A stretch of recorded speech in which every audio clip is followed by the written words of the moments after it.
ఈజీగా ఉంటుంది సేవింగ్స్ ఇలా చేసుకోవడానికి. నెల మొత్తం మీద ఒకేసారి సేవ్ చేసుకునే వాళ్ళు ఏంటంటే మంత్ ఎండింగ్లో సేవ్ చేసుకోవచ్చులే, ఖర్చులన్నీ అయిపోయిన తర్వాత అలా అనుకుంటూ ఉంటాం కదా. అలా అనుకుంటే సేవింగ్స్ అనేటివి చేసుకోలేమండి. మంత్ స్టార్టింగ్లోనే శాలరీ వచ్చిన తర్వాతే ఇంత అమౌంట్ అనేది తీసుకొని ఒక పక్కన పెట్టుకోండి. ఇప్పుడు నేను మీకు ఈ వీడియోలో మొత్తం ఎక్స్ప్లెయిన్ చేస్తున్నాను కదా, ఇంత అమౌంట్ ఒక బుక్లో రాసుకోండి. నెల మొత్తం మీద సేవ్ చేసుకోవాలనుకుంటున్న వాళ్ళు ఫస్ట్ నెల ఎంత అమౌంట్, సెకండ్ నెల ఎంత అమౌంట్ అలా ఒక బుక్లో రాసుకున్నారనుకోండి, అంతంత అమౌంట్ చొప్పున తీసుకొని ఒక పక్కన పెట్టుకోవచ్చు చక్కగా.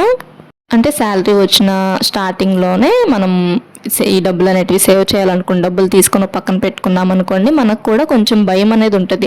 మన దగ్గర తక్కువ అమౌంటే ఉన్నాయి, ఈ అమౌంట్తోనే మనం ఇంటికి కావాల్సినవన్నీ సరుకులు అవన్నీ కూడాను అడ్జస్ట్ చేయాలి అనేసి మన మైండ్లో మనం అలా అనుకొని ఖర్చులు అనేటివి చేస్తూ ఉంటామండి. అలా కాకుండా మనం ముందుగానే సేవింగ్స్ చేసుకోకుండా చివరిలో మిగిల్చుకుందాంలే అనుకున్నాం అనుకోండి, వేటికో వాటికి ఖర్చు అనేది అయిపోతూ ఉంటుంది.